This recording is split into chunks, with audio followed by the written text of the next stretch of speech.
Thanks for joining me this week for the Author Stories podcast, and thank you for joining me in the midst of a laugh as my good friend Stefan Bolz and I were carrying on before I started recording, and my guest this week is Stefan, who is a phenomenal writer, is one of my writer heroes who I've gotten the distinct pleasure to get to know, and I get to call him my friend. And this week I am very happy to have him back on the show to talk about his new book launch. He had a tremendous launch this week to his entry in the Apocalypse Weird universe, and his book is called The White Dragon Genesis, and had an amazing launch. We had a launch party on Facebook that was a lot of fun. A lot of folks showed up, a lot of carrying on, but Stefan's book just rocketed up the charts from day one. And I wanted to get him on the show to talk about his book and where it came from and all that good stuff. So welcome to the show, Stefan. Thanks so much, Hank. Thanks. I'm happy to be here. Yeah. As usual. Did you have something that you needed to share with the audience? Yeah, hold on one second. Okay.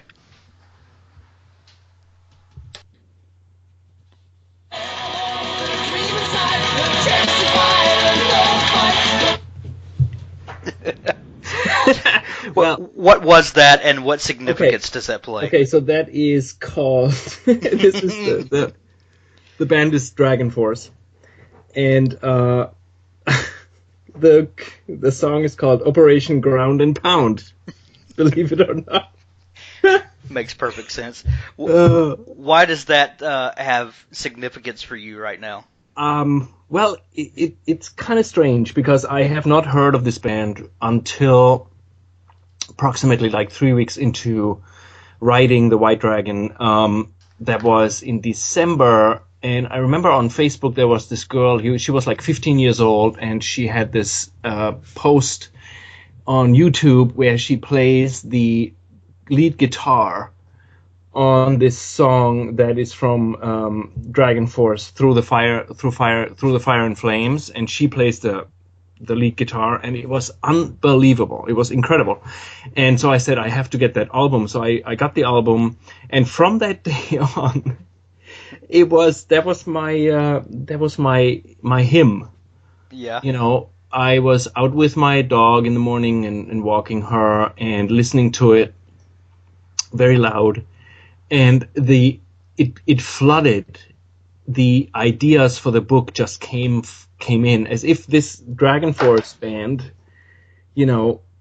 just opened this door, whatever. It was just awesome. So this is like now forever connected to this book. It's really cool. Yeah, I remember seeing that video, and as a frustrated guitar player myself, yes, me too. I was like, oh my gosh, man, this is just nuts. And right.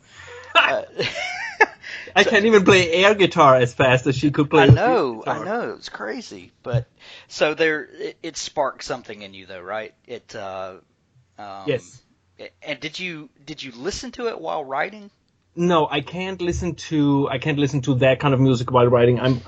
I have more like Howard Shore, like Lord of the Rings music, kind of in the background. Yeah. Or some Nick Cave and Warren Ellis, I think, kind of like cello and kind of very quiet music. And then sometimes I listen to chanting monks, which is really cool. It's very eerie, and it kind of gets me into that space in my head. And the Dragon Force was basically to kind of regenerate and fill up and kind of, get back to. Now, do you listen to real chanting monks, or is it like, what was the name of that band in the early 90s that like took the chants and put it to like techno music or something? No, it's real. It's real chanting monks, and a lot of it is actually taped or recorded in cathedrals or churches or so it's really amazing Gregorian chants. That's what the Gregorian station chants. is on Okay. Pandora, Nice. and it's very cool. It's very cool. Awesome. I think I must be a freak of nature because I can Well, I write well. I mean, we can just stop there, but I can write with anything playing. It doesn't like I don't know. Our friend Chris Porto told me that he has to write in yes, absolute totally silence. quiet, right? Yeah, Yeah, no music at all, and right, I think that would be more distracting to me right. than writing with music. I don't know, but I digress. Well, didn't Chris also say that if like a toothpick falls 3 houses down, he's totally distracted by it or Yeah, something? yes. He just has to give up for that day. Right. It's a complete loss. Yeah. Like, don't breathe. Yes, Don't breathe. yeah. I heard that he banned lawnmowers on his street for that reason, but it was just a rumor. I don't know if it's true, but it's just a rumor. So tell me where the idea for your Apocalypse Weird book came from. And first, I'll back up just a little bit. How did you get involved in this project? Well, Hank, it's totally your fault because we had I was at the round table.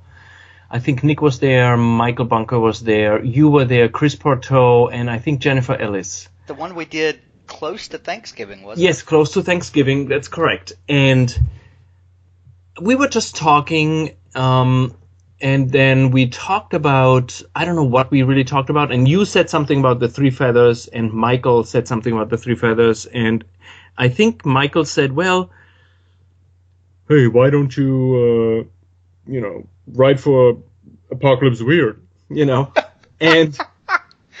It's a great impersonation. Puffing on his cigar, and I completely forgot that sentence. And then I remember you telling me like 3 days later, you were texting me on Facebook, and you said, "So are you writing for Apocalypse Weird?" And I'm like, "What are you talking about? What do you mean?"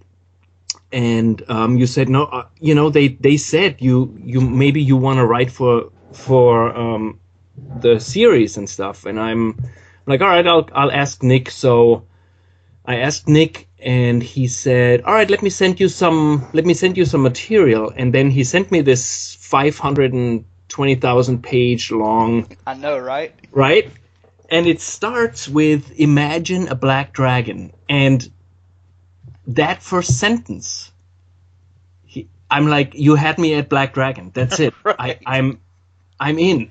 I didn't even have to read whatever all the terms and stuff. I didn't care. It somehow triggered something in me that I thought this is great. This is just going to be so awesome and big, and I want to write for it. So I pitched. I don't know how the idea came up, but I think it happened pretty much within the next 5 minutes. I had my previous marriage, my ex-wife Laura. We had this thing going where I was listening to this music, and it was so sad that she said, "This is dolphin suicide music." So I was like, we always cracked up over that, and I don't know, it's stuck in my mind. And then the Black Dragon came on, and I thought, you know what? What if the event would be dolphins committing suicide, because it would be such a powerful emotional trigger for people. And the next question would be, why are they swimming to shore by the thousands to just die? Is it a sign? Is it a warning? What pushed them out of the water? And that kind of started the whole story. Wow. I remember talking to you early on in the process, and you'd mentioned something about thousands of dolphins committing suicide, and I said, well, what the hell? If anybody could pull it off, you could, but this is okay. This is weird. I'm waiting to hear where this goes. This is going to be good. Where did Casey Burns come from?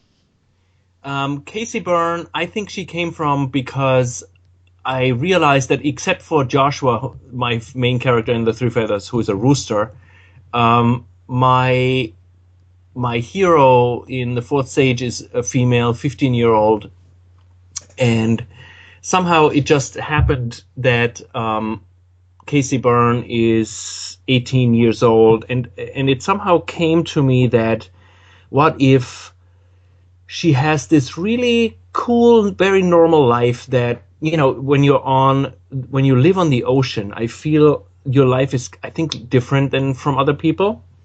Your life is in the sun, it's on the sand, in the surf. Your life is towards that, and you have this personality of, like a free spirit, basically. Yeah. So you're on the beach, you're surfing, and you have bonfires and all this stuff. And you have a bright future, you're a really good athlete and great at school, and you had some disappointments with boyfriends, and your parents are divorced. So it's a really basic, you're all-American girl, 18 years old. And then this happens while you're at the beach after your 18th birthday party in the morning, all those dolphins, and that's when the apocalypse starts. And it was just kind of my sense of what the emotional impact would be on an 18-year-old girl that was completely sheltered, that had some strange dreams in the past, and has a long diary of that kind of thing, and went to therapy when her parents got divorced and all that stuff. But how would she react? What would she do when this all of a sudden starts to go totally nuts, and she has to become, somebody else in that moment? She forget the life that you lived last night. It's over. So that was kind of my. I didn't think about it. I thought about it afterwards. That would be, or that was kind of the initial idea. Gotcha. For it. Where is your book set?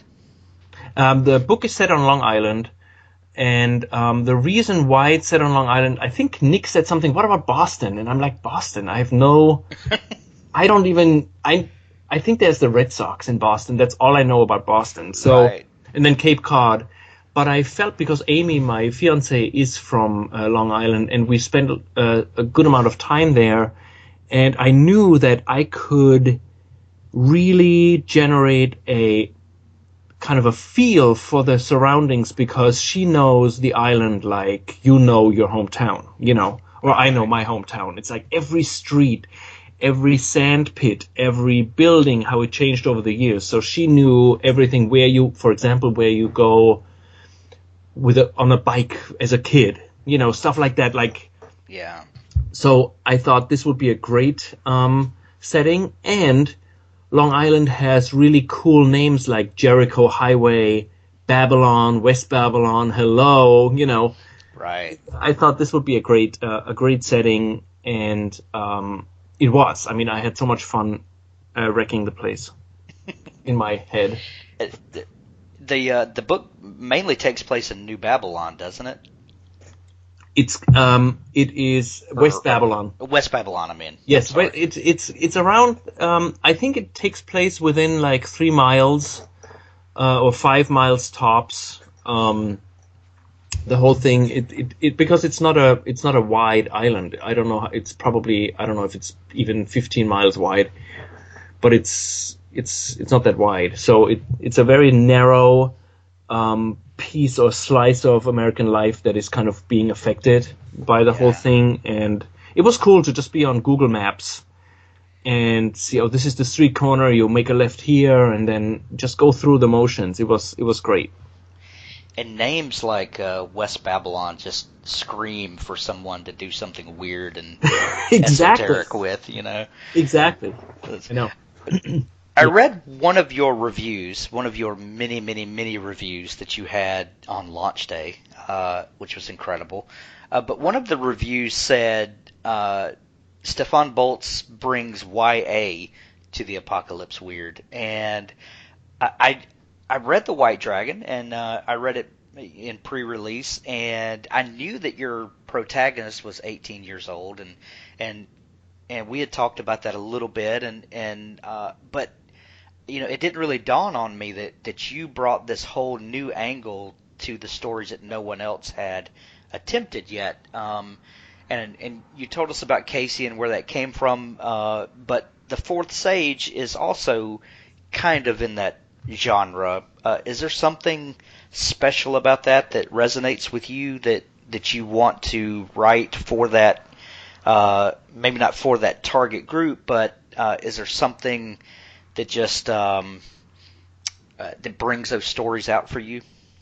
That's a good question. I think what it is that that's such a time of turmoil.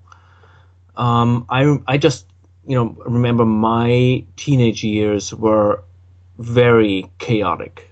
I was alone a lot in my early teens, and then my parents got divorced, and then I was just spent a lot of time on my own, and it was a very intense time for me, and I feel like there's this potential that lies so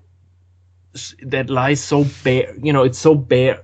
I'm not bare. It might not be the right word, but there's this potential that is hidden, but kind of it could be accessed. That you could, like when you get older, you get jaded, and you have your daily stuff and your work and your job and family and stuff like that.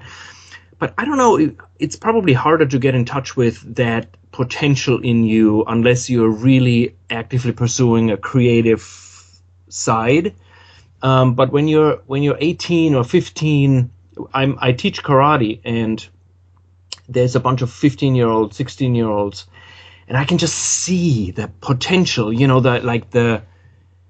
there's this awkwardness, but also this power that is starting to come out, this wow, this energy. And I think that's what I probably try to capture in the fourth stage, and as well as the White Dragon. I think the White Dragon a little more, because she goes really all the way in book 2 and book 3. She has to go all the way to the end of the line to get to where we're supposed to go. But that potential is just so huge, I think. And a lot of us don't tap into it, and the schools, tap into it a little bit. But I always think, like, how could you really help somebody to just get in touch with that and go for it, Yeah. You touched when you were talking a minute ago about people that live at the beach and being special people for a lot of different reasons. One thing is that the people that live on the beach and near that area learn to live in two worlds. You are a land dweller, obviously, but you're there at the water, and that's a whole other environment. And when you're that close to those two worlds constantly, I think you kind of straddle that, and maybe that person that's like 18 or so kind of has one foot in adolescence and one foot in adulthood, right. Also, and that's a unique perspective to right. There's so much potential to dig into with a right. character. Right. Now, I don't know if you've ever seen Point Break with Patrick Swayze and Keanu Reeves. 100 years ago. Yeah. Right, exactly. And I was always fascinated by that movie because this one group they were bank robbers, right? They were surfers and bank robbers. So they were both basically in both worlds, and they kind of, for me, it felt always like they lost themselves in the crime, but they found themselves in the surfing. Right. And I think that's also a theme in the White Dragon too. It's almost like boot camp, where you, for those 3 months, you have to lose yourself. Your personality has to be chipped away in order for you to start over as a warrior, right? Or a soldier, or whatever.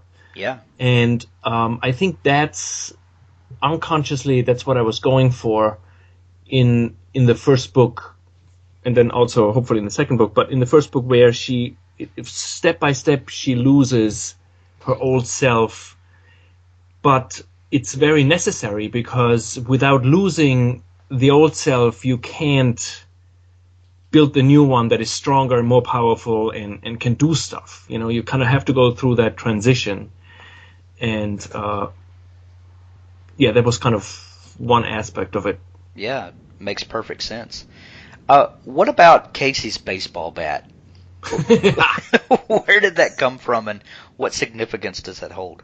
You know what? I don't know. I just felt like, okay, so if my Amy, my fiance, she has two daughters, and those are my bonus daughters, and they are 13 and 15, and I know when they get a car, I'm gonna give them a baseball bat, because it's just the thing to do, pepper spray and whatever. But I feel like you should have a baseball bat in your car. I don't know, for whatever reason. I never had one, because Germany, you would probably have a soccer ball in your car, which, all right, because there may be a weapon, but some thugs might want to pick up game at any exactly. time. Let's play soccer. Don't forget about the rest.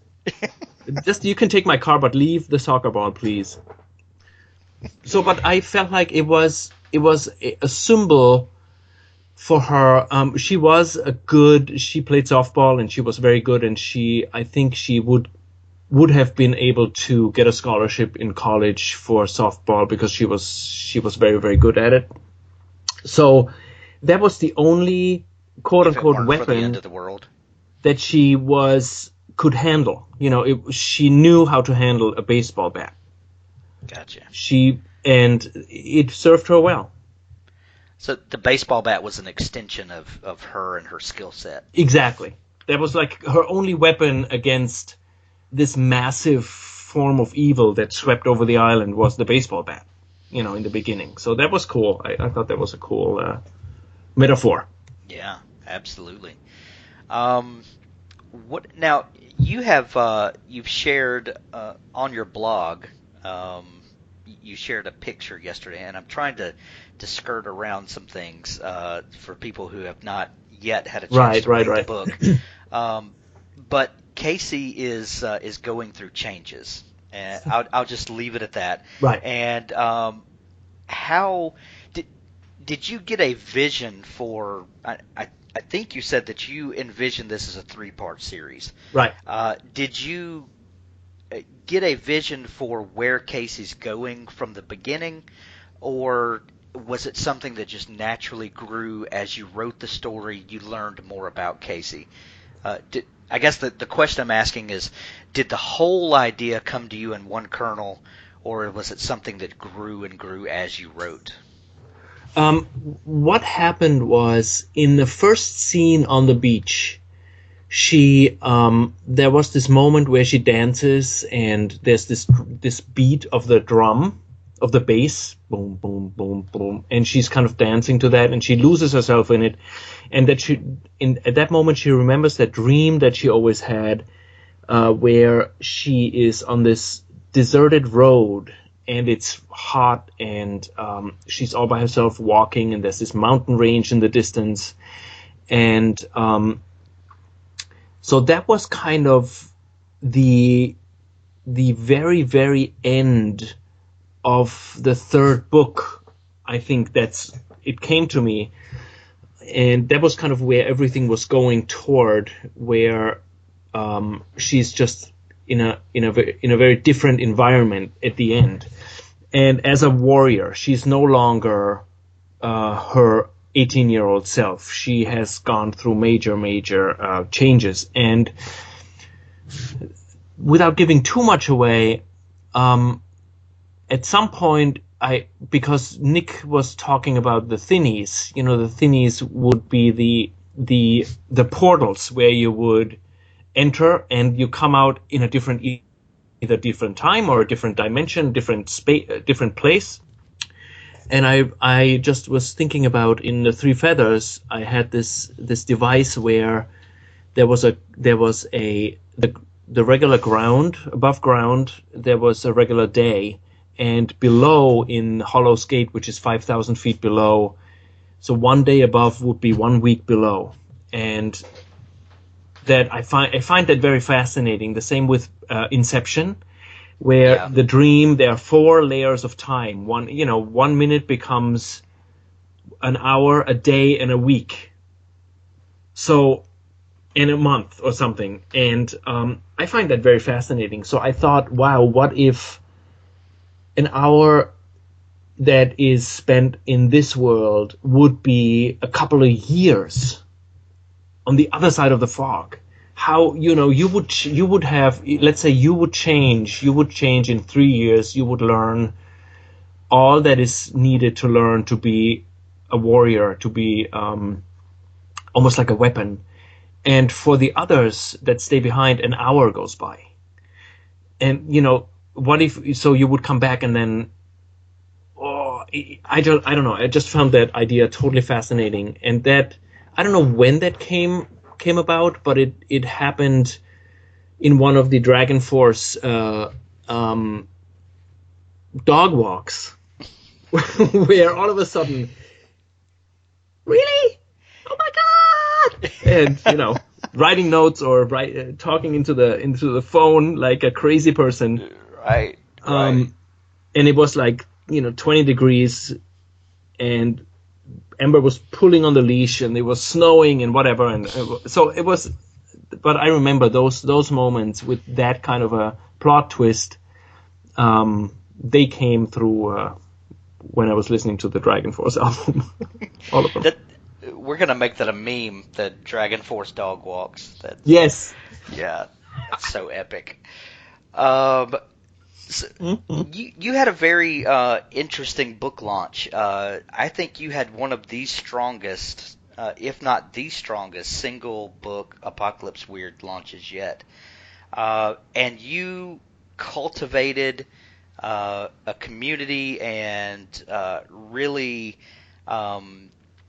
stayed in contact with your base. And would you like to talk a little bit about that, about how you generated excitement for the book and got so many people behind you on launch day?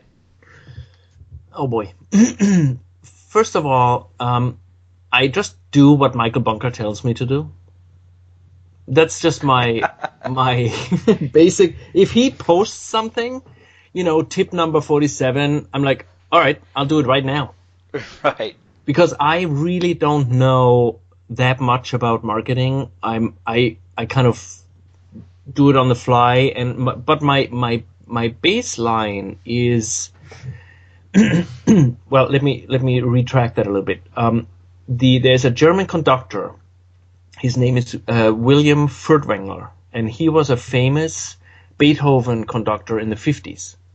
Okay. And he was the most amazing Beethoven conductor out there. And it wasn't that he was a perfect conductor with regard to exactly finding the right note, but it was like a sweeping, epic, like, whoa, you were transported to someplace else. So he made this statement that he said, my work as a conductor is to build a community of love with the people I'm conducting to, between the audience and the orchestra members and myself, to build a community of love. And I always felt, or maybe the last 2 years, 3 years, I felt like that would be a great way of just dealing with the whole thing of marketing, because you kind of have to market. But I felt like, okay, so what if my main goal is to build this community of, I don't know if love is the right word, but of like companionship. Yeah. Because you have goodwill. Right? Goodwill, exactly. So you write this story that your whole heart is in it, and you have this one reader or 5 readers that is like, this was an awesome book, and what more can you want? I mean, that's right. So that's my philosophy. And then I was thinking, because on Facebook, a lot of friends that I have on Facebook just aren't that interested in what I do and stuff. So I thought, well, maybe if I create a group about the book and I invite people personally and see if they don't wanna go in the group, then that's totally fine. But if they do, then I know, all right, they might be a little interested in what's going on with the book and what's the launch like and all this stuff. So that was my basis, and I invited personally, I think about 100. I think I have 110 members for the group, And I just said, listen, I'm doing this group, and if you want me to include you, I'll be happy to include you. And most people said yes. So that was my thought behind it, and I think it gave me a good kind of. I like newsletters, but it's a one-way street, Right. And with the group, I feel like I can interact and like, what do you think about that? And maybe have a discussion about the book later on when more people have read it. And yeah. And you kept your audience engaged. I think you created that group maybe a month or so a month ahead ago, of, yeah. yeah. And it was I was a member of the group, and every day there was some discussion going on, or and it wasn't a constant buy my book, but it was I know that this group of people have a similar interest in this, Right. so I'll bet this would interest you also, Right. And you'd always find a way to tie the discussion back, and really Facebook is just a tool, Right. and those tools will change. Today it's Mm-hmm. Facebook, tomorrow it may be whatever, Right. but the key ingredient was that you found a core audience that loved Right. you and loved what you did, and were happy to be your street team, so to speak. Right. And on the other side is also because I started the group while I think I was still writing.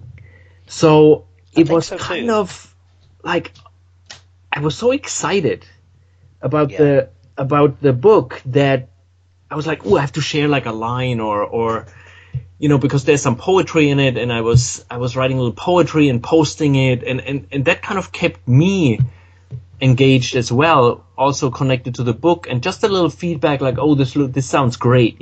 As a writer, you spend so much time in the dark, lonely downstairs basement with no windows. It's nice to have like, oh, this is a really good paragraph, or keep going, because it can get very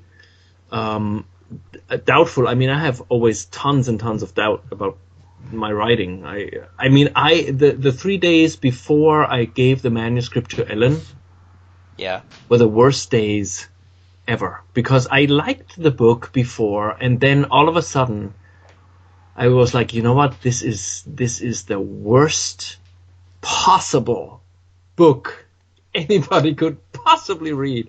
It was really bad. I was really, it's like, oh my God, what did I do?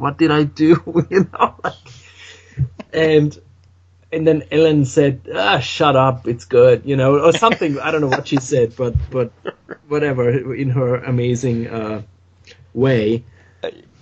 Yeah, I have emailed her over the last few months, and I would have a question about something, or a concern about something, and she would say, "Oh, shut up, Mississippi, it's going to be okay." And Exactly. the way only Ellen can put that. That's funny. And you're like, oh, and she says it in such an endearing way. You're like, okay. I know.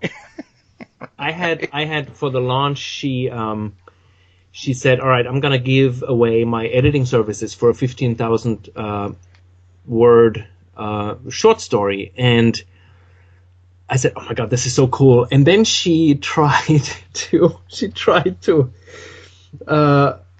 so this is the question, right?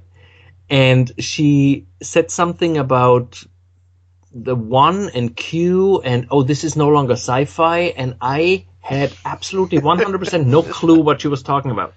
So I said, can you just explain that a little more? Yeah. And she gave me another half sentence, like Nick sometimes does, like 47, and I'm like, what? So I got the answer, but what was the question? What? Like, I got the answer, but what's the question? Yeah, exactly. So so back and forth with Ellen, and for the life of me, I could not get where she was going. It had to do with Rush, and it had to do with sci-fi, and it's no longer sci-fi, and I'm like, what? And at one point she says, Lord, oh Lord, just do whatever you want. So we wound up doing a sentence that had Rush and Ellen in it, and the outcome was just the most hysterical thing. But anyway, I don't know why I even started to talk about that. But so Ellen is just awesome. I love her. She's great. So, do you ever look back on your writing and wonder, like, where did that come from? It is a question that is very.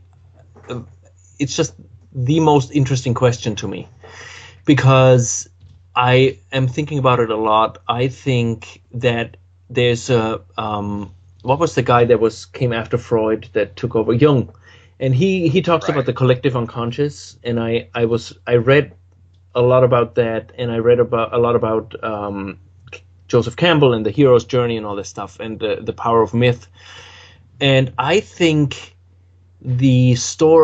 all the stories are in the collective unconscious. And as a writer, the only real thing you have to do is know the grammar. I mean, know the craft of writing, obviously, but you also just have to be able to tap into that. And I think the stories are from everyone, for everyone.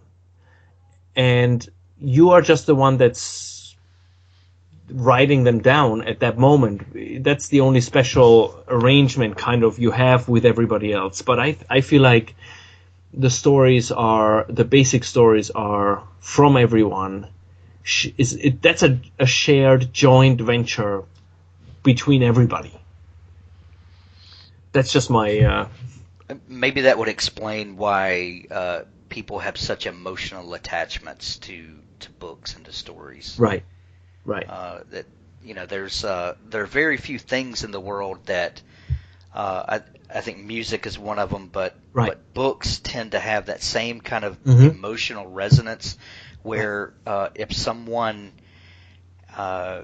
has a connection or an emotional experience, I can't really put it into words what I'm trying to say, but sometimes you just read a book and it just means more to you than the words on the page. Right.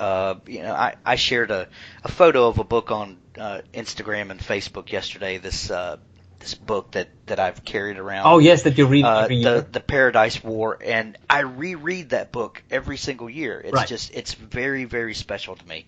Right. For a whole number of reasons, and probably none of those reasons that I could tell you are why I really love the book. I know, but exactly. It's just a piece of who I am. Right. And maybe what you said, that there's this collective story that binds us all together. Right. And I also that's a great think concept. The writer and the reader have to be connected, otherwise it doesn't work. And they are, because I think we're all connected, joined together, but we're kind of trying to stay separate from each other. And I realize that when I talk to people about my friends on Facebook, most of them I will never meet in person. Right. I mean, that's an amazing. Just think about that for a second, right? And it's kind of stays with you, so that connection is there. And then I went to the school and talked about the fourth stage last year, and I think I talked about the imagination, so the writer has this imagination, this like vast world, right, that is in the writer's head or somewhere. And that imagination gets kind of banned onto this 8x11 page, or however 6x9 page, like in those little symbols, those little letters and words. That whole vast world has to be like tamed and put onto those pages, right? And then the reader reads them, and in the reader's mind, that whole imagination unfolds again and becomes vast and like, whoa, this whole world. So I was like, there's no way the writer and the reader aren't connected. If a reader responds to a book, it has to be because the imagination of the writer transfers to the imagination of the reader. There's a transference going on, like an experience of, like, wow, something is happening that is a little bit beyond this, right, that we see here and feel and stuff. So that is like this testament that we're all way more connected than we think we are. And a book, I think music and the written word is something that with one sentence you can transfer an experience you have, and the other person has that same experience. It's like, wow. Right? That's totally profound for me. I always feel that's very, very cool as a writer. And that connection to the reader, I think, is what keeps us alive as writers. Yeah, and I posted a blog post earlier this evening about why reviews are so important to authors, and I approached it from from the aspect of it's good for a writer's business to have their work seen by more eyes, right? Which is absolutely true. Yes.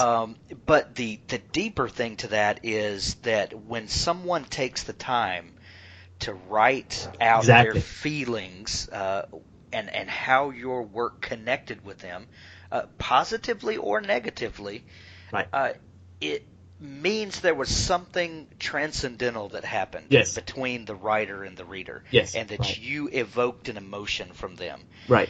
That is such a powerful thing that people that are not writers, I don't think have an appreciation for. There's something about knowing that your work has gone deeper than their eyeballs, right, and has gotten down to the heart of the matter. Right. That is deeply, deeply gratifying to a writer. Right. I was thinking about that today because I was looking at your post and I thought, what's their thing with the reviews? And then I kind of thought that you pay the money, you pay your $4 for the book, and that's basically you're paying for the time during which you're entertained, right? You go to the movies and you sit there for 2 hours and you pay $8. Right. And you buy the book for $4 and you're entertained for 4 hours, 5 hours, 2 days, whatever, right? However long it takes. Yeah. So that's basically the payment for the time that you're entertained. But then the review, I think, is what you said, is where did the writer take you? And you entered this world that you didn't know before, and maybe you had an experience, maybe you cried, you laughed, or you thought about something a little differently. And for that, your payment is the review. Because you already paid for the entertainment value with the book. But I think the review is for that impact that it had on you. Yeah. And it solidifies that connection that the reader has with the writer. Right. And that is something that's relatively new. That this whole process of every reader having a voice is another aspect of the indie publishing revolution that's happened. Right. Because before then, really, the average reader didn't have a voice. Right. It didn't have a platform to connect back with the writer and with the greater reading audience at large. Right. That is, and I think that's something that gets overlooked, that the reader is empowered through this as well as the writer. Yeah, totally. Wow. You mentioned earlier that about your trips to visit schools, and you do that quite a bit. You visit schools and talk to kids about writing and creativity. What is that moment when you're sitting in front of a group of kids? Do you ever see that spark awaken in their imaginations? And what is that like to have that transference with a child? Well, the first 5 minutes are absolutely terrifying. I was a couple of years ago. I was in a gymnasium with 160 kids, and tell me, I mean, whoa. My appreciation for teachers has multiplied since I've been going to schools. But when with the Three Feathers mostly, because that's third and fourth grade is kind of my audience for that, and they, I don't know, they get it on a different level that I don't think they understand fully.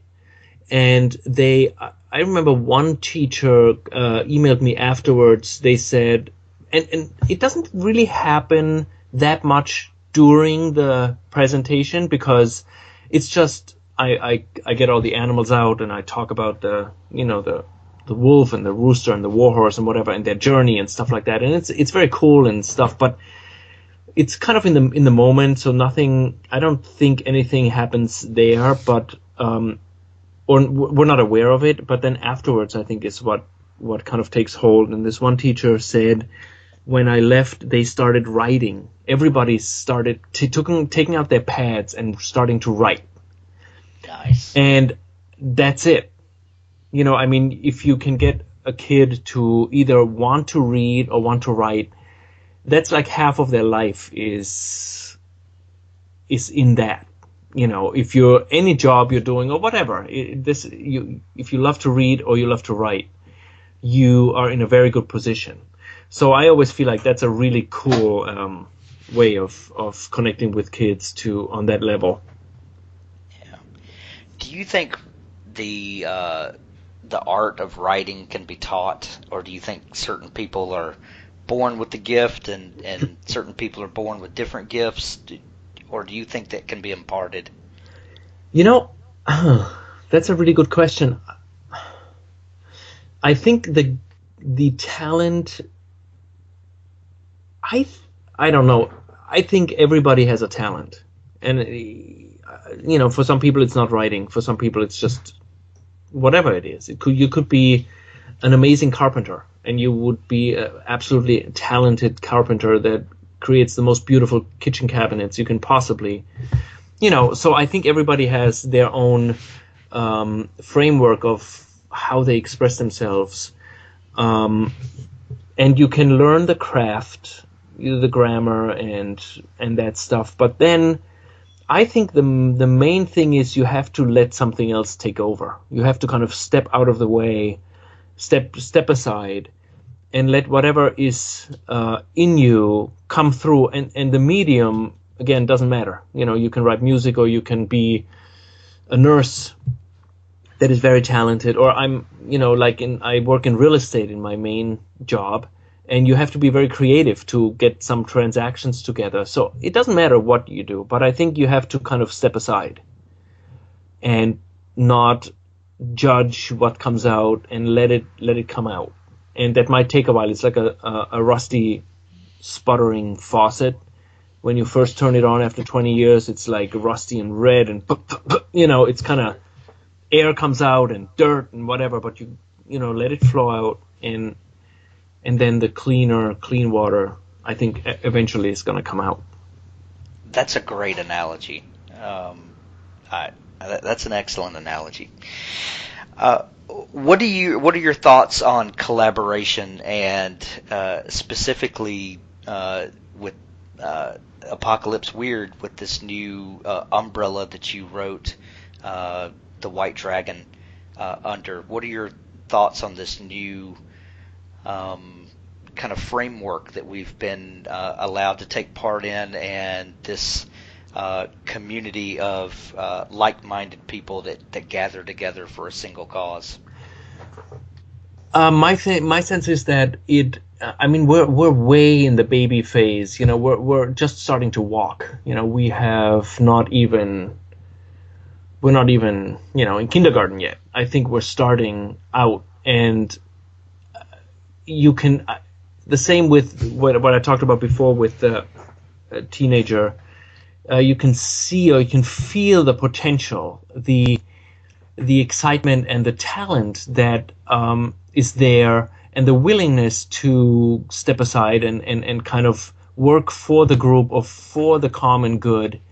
I think that's what could carry us through the next couple of steps and levels and stuff like that. But the camaraderie and the working together because everybody has their own lives still. Everybody publishes their own books, but we somehow managed to get together and work on this specifically, and put our time in and effort together. And I think it's gonna be fantastic. Yeah. I feel it's gonna be great. And I'd like to touch on for just a minute that Apocalypse Weird, we have launched an Indiegogo campaign. Yes. To help raise awareness for the project and to allow us to get our group of books out to a much wider audience, right. And to invest in some more marketing and things like that. And we would just encourage everyone to go to the link in the show notes for the Indiegogo campaign, and there's lots of cool levels that you can sign up to donate, but also get some really cool swag. Everything from signed books to posters, and there's even a level where you can get a copy of everything that we ever publish. And it's going to be really cool, and we would encourage everybody that if you believe in this sort of in this indie publishing revolution, and especially this arm where a bunch of indie authors got together to support one another, but to also do something that's never been done before. If you believe in that and you want to see quality product continue to come out and to go to higher and higher levels, we would definitely encourage you to go and support that so that you can have more books like The White Dragon coming out. There's nothing from me to add, Hank. That was beautiful. So speaking of follow-ups, the original title of your book was The White Dragon, and then at the last minute it was The White Dragon Genesis, which then lent itself to more chapters coming. Do you have titles for subsequent books already that are forming in your mind? Yes, and I have to tell you that when we talked just before we started taping, I didn't tell you this, but I just an hour ago got the go-ahead from Nick for the second book. Shut up. No. That's awesome. It took me a lot of effort not to say anything during the last hour, Hank, so I hope you appreciate that. Yes, that's awesome. Right? That's great. And we have an exclusive on Author Stories that Stefan Bolz is moving ahead with a second chapter in The White Dragon. Yes, and I have to play something for you just for 5 seconds.